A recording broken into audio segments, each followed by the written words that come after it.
Hi and welcome to a brand new video with Minigy243, and a new episode of Death Battle has been released and excuse me, has been released and I am going to react to it as usual.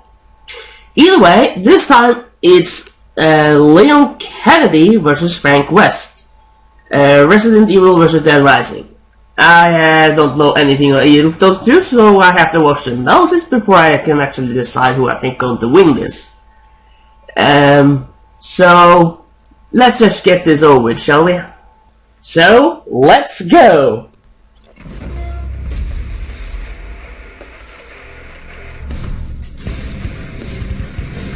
Surviving the undead apocalypse takes grit, perseverance, and an army's worth of firepower. With all that and some luck, these two became experts in zombie fighting. Leon Kennedy, the top cop and government agent in Resident Evil. And Frank West, the backyard wrestling MacGyver of Dead Rising. He's Wiz and I'm Boomstick. And it's our job to analyze their weapons, armor, and skills to find out who would win a death battle. As a child, Leon Scott Kennedy's father instilled in him a strong sense of justice. Following in his footsteps, Leon joined the police force, determined to uncover the darkest riddles and uphold the law. So for his first ever assignment, he took the biggest challenge he could find. Instead of picking an easy job like dishing out dastardly parking tickets, he was off to Raccoon City to investigate a bunch of mysterious murders. His instincts were good, perhaps too good. Officer Kennedy wound up choosing the most challenging and dangerous assignment he possibly could have. Yeah, it turns out Trash Panda Town was due for a big old zombie outbreak, and Leon got stuck in the middle. How's that for hazing the rookie? He wasn't a rookie for long. After fending off the zombie threat and even taking a bullet from the grassy knoll, Leon was recruited by the American government as a special agent, bodyguard, and their go-to specialist for apocalyptic events. In all cases, the people that are bitten become infected themselves and go on to attack others. The only way to stop the spread of infection is to destroy the infectee's brains. Shoot them in the head. His training at the police academy turned him into a pretty tough guy, but as a special agent, he became unstoppable. All thanks to his extensive firearms training, extreme driving tests, and the study of tactical response scenarios. Guess what martial art they teach American Secret Service members? A traitorous Russian one called Sistema, and Leon is an expert at it. Sistema is a free-form martial art focusing on disabling targets via pressure points and joints. While not specifically lethal on its own, Sistema also involves quite a lot of training with knives and firearms. That's good, because I don't think fists would be enough to take on monsters like the Tyrants, Skinless Dogs, and... is that Gene Simmons? Right, these bioorganic weapons, or BOWs, were far tougher than your ordinary run-of-the-mill zombie. Thankfully, Leon has the weaponry to take them on. He's efficient with just about any kind of gun, but like me, he loves carrying around his favorites, including the Silver Ghost, a unique pistol specifically designed for him. He's also got a modified 50 caliber Desert Eagle Magnum, a gift from his father. Lucky bastard, all I ever got from my dad was a sore cheek. While he has no problem dual-wielding handguns, Leon is extremely proficient in dealing damage with heavier weapons, such as the M203 grenade launcher or his ludicrous rocket launcher special. This red-tipped wrecker of an RPG is far more powerful than an ordinary propelled grenade. The gun itself looks similar to a classic RPG-7 model, first used as an anti-tank weapon by the Soviet Union. Since the red grenade is so deadly, it's probably a thermobaric explosive booster, which can launch over 600 feet for a 60-foot wide explosion. That's more than enough to take down one of those bow wows. Leon has plenty of experience with hand grenades, rifles, flamethrowers, etc., but one weapon stands above them all: his knife. Oh yeah, Leon's combat knife is way more than some plain old bread cutter. He's practically magic when it comes to his skill with a knife. And if he gets hit, he'll be fine. Probably. I mean, he's wearing lightweight level 3 tactical body armor, which can stop bullets from a magnum and even some rifles. If he does take a hit, he's carrying some healing herbs, which he can also take a hit from, if you know what I'm saying. He's not snorting drugs, Boomstick. Healing herbs have a history of being applied as an aerosol spray or ground up within paper. Well, once Leon became the government's numero uno answer to all their zombie problems, he was stopping outbreaks all over the world. He had to pull off some awesome feats to do it. He even had to make some horrible sacrifices along the way. Like that poor Ducati.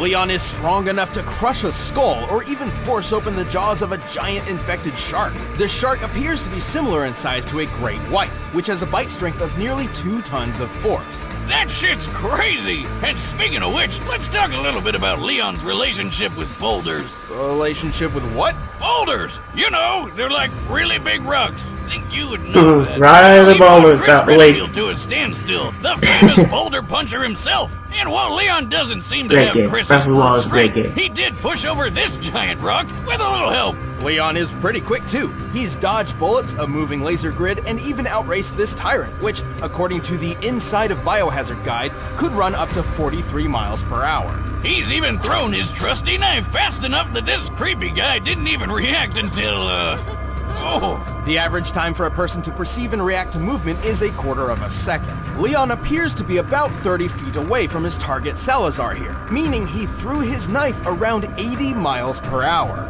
The average speed for most world-class knife throwers is only 35 miles per hour, so he's more than double that. Leon is tough, having survived blows from various large and burly BOWs. He even matched the strength of Umbrella agent Jack Krauser. Krauser was strong enough to perform a 30-foot vertical jump. Generally, men can pull off a 2-foot vertical jump at most, making Krauser potentially 15 times stronger than the average man. At this point, let's just say that Leon is basically superhuman. It's like he has 0 weaknesses. Au contraire, Boomstick, Leon has his fair share of baggage. He's pretty gullible, oftentimes tricked by those wilier than himself. Go. Save yourself. Is it just me, or does everybody always ignore what I say? Like her? You think he just might be trying to get laid? Lord knows I've done a few dumb things on that quest.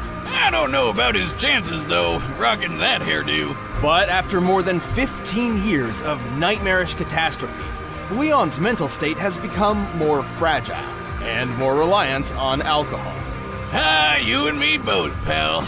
He always needs a little chaos in his life, and when it comes down to it, that's what makes him such a friggin' badass. Better try a new trick, cause that one's getting old. Okay. And there's On Frank. first impression, Frank West seems to just be your average journalist, but he's far more than that. I'll say, he's covered wars, you know. As a photojournalist, Frank will regularly go far beyond the call of duty to uncover his next big scoop. It was this ironclad determination which led him to a mall in the town of Willamette, Colorado, where he found the zombie apocalypse. What? Did you just say zombies? But Frank's down to rough up dozens of zombies every now and then. And with his wrestling history and battlefield experience, he's got the skills to do it. Despite never having fired a gun at another person before Willamette, Frank discovered he's a natural when it comes to firearms. He's handy with all sorts of guns, like pistols, shotguns, machine guns, and a beautiful minigun. Oh, I love it. He's even got a silver ghost, a unique pistol specifically designed for government agent Leon Hey, wait a minute. But bullets can only last so long against a never-ending zombie horde, so Frank was forced to improvise. And thanks to being in a shopping mall, he had plenty of options. From obvious choices like sledgehammers, baseball bats, and chainsaws to out-of-the-box picks like shampoo, lipstick, lawnmowers, and a shopping cart, Frank has an uncanny ability to effectively weaponize pretty much anything he gets his hands on. Garbage, toys, food, you name it. This guy does not overlook anything's death-dealing potential. He even uses his camera flash as a weapon. His primary camera appears to be a Nikon D100, which has a flash color temperature of 6000K, or crystal white. When used up close, it's nearly as effective on the eyes as a flashbang grenade. Anyway, Frank survived the zombie horde with flying colors. His next step was obvious. Profit from it. He became famous overnight. He was named the Hero of Willamette, hosted a TV show, and scored all sorts of endorsements. His love of using baseball bats to smash zombie skulls in even landed him a great commercial deal with Deadwood Pro Baseball. Damn, so he's making tons of money off of killing people. My dream. I know, right? All these zombies were technically people once, so when you really think about it, this whole situation is pretty Freaking awesome! Living the dream, buddy. You earned it. Anyway, fame is a fickle mistress, and it wasn't long until Frank's 15 minutes of fame were cut short. He eventually became a college teacher, but not before several more encounters with the undead kind. And the more he fought him, the more creative he got about it. Frank's greatest asset is his impressive ingenuity. With nothing but his blood, sweat, and tears, And a shitload of duct tape, Frank perfected the art of combination weapons. like the paddle saw, where he took a kayak paddle and strapped on a couple chainsaws for a rip-roaring good time. The electric crusher is an invention combining the power of a car battery with the weight of a sledgehammer, crafting a Mjolnir for mortals. The Blitzkrieg is a freaking wheelchair, powered by a car battery, firing machine guns all over the place. Stephen Hawking could have even beat death with that. He can make a laser sword by sticking a gem into a flashlight. Don't ask me how. And the Reaper is the unholy union of sickle and samurai sword. Wow, and all that is just scratching the surface. He's even got combo vehicles, like the exosuit, That's a suit made of slurping machines.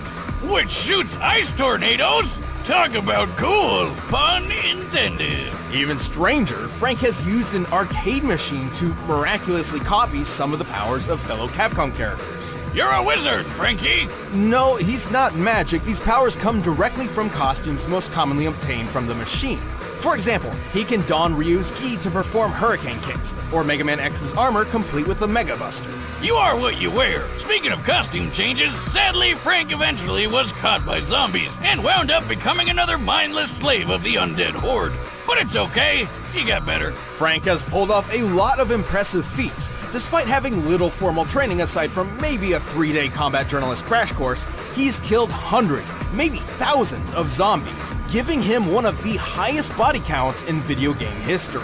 He's really strong too. He can pull a zombie's limbs and head off no problem. And in the exosuit, he's pushed around a 2-ton car. He's tough enough to survive long falls and devastating helicopter crashes with little issues. And he's quick enough to catch up to and board a train moving 15 miles per hour in less than 3 seconds. He can even hop off zombies' heads like a ninja so well that the zombies barely even notice. Wait, they don't notice that he's literally jumping off their heads? How the hell does he pull that off? Very carefully. But Frank has fought more than just mindless zombies. Yeah, like some crazy clowns with chainsaws and a freeze gun, and plenty of other psychomaniacs. This is my stuff! Including Lance Corporal Calder, the world's first intelligent soldier zombie. Also, I think it's important to note many of these feats were performed in a span of 72 hours with no sleep or rest. According to a study on sleep deprivation in 2010, an average human's physical and mental health begins to severely deteriorate after 36 hours of no sleep, resulting in disorientation and even hallucinations. Here I thought heavy drinking was the only way to legally hallucinate. Well, time to binge Netflix until I trip balls. Whether by inhuman stamina or just a shit ton of adrenaline, Frank was in peak condition for twice as long as he should have been. There's that journalist determination again. Sure, he may be a bit of a self-serving asshole, but he's pulled off the impossible more than once, even when he got into his 50s. Once a survivor, always a survivor. Snag your very own disposable Digi-Jeep disposable camera. It's fantastic. I mean it. Seriously. I need a raise. All right, Okay. combatants are set. Let's end this debate once and for all.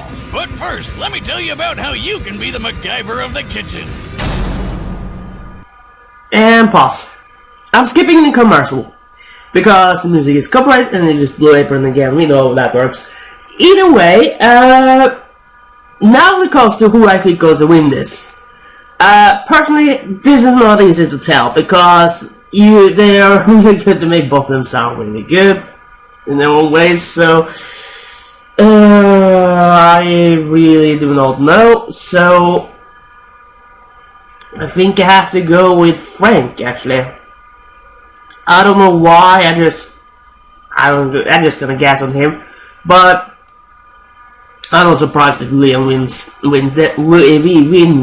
this, to be honest. Wow. Either way, let us just get over with this. So, let's end this. With the evacuation complete, state officials are prioritizing outbreak containment. Yet there are still reports of looters within the city. Who knows what these people think is worth braving certain doom to get? Sweet! Just what I was looking for. What are you doing? No one's supposed to be here. Never stopped me before, pal.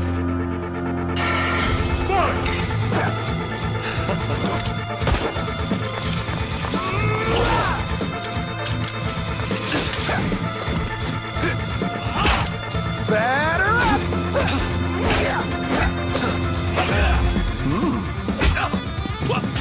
See you in a flash, buddy.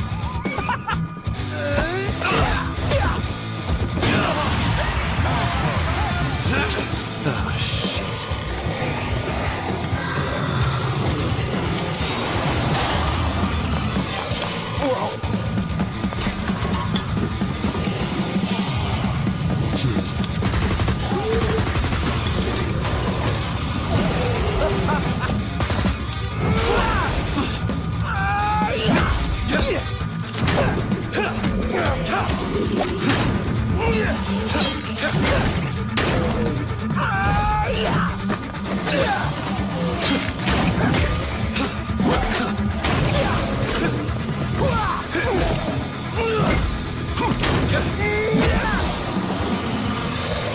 Give it up, man. You can't keep up with me. Wanna bet? I've covered wars, you know.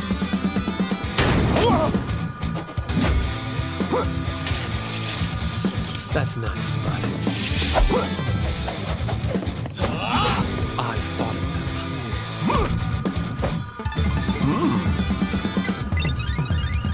them. Lucky me.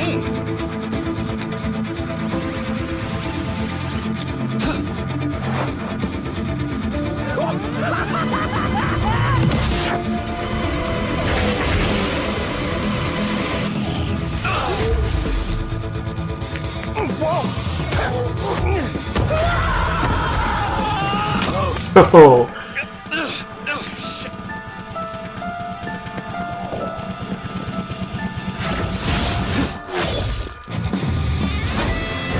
Nice to meet you. Why don't you chill out? Okay, that first person view was actually pretty cool. Here we go.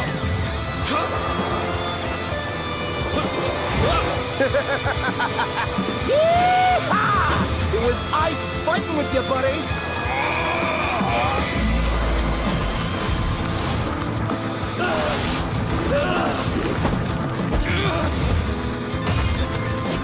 Game over.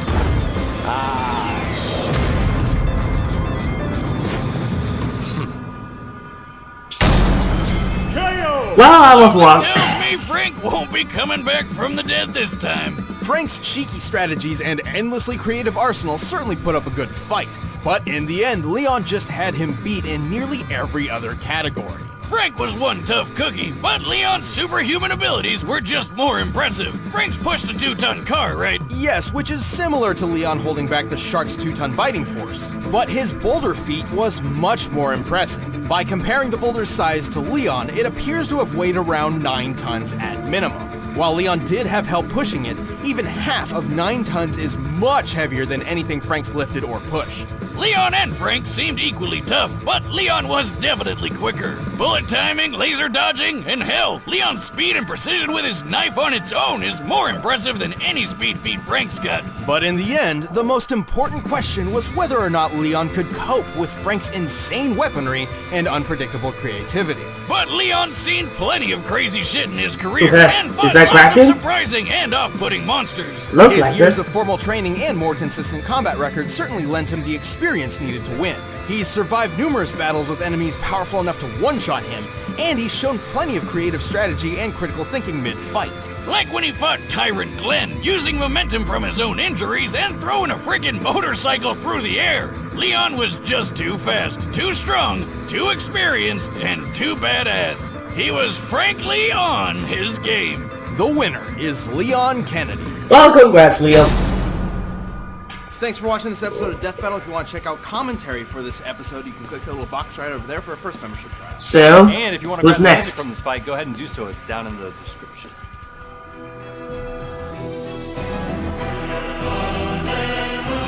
No, that's Doom. No, Strange, I mean. But Fate, I have no idea who that is.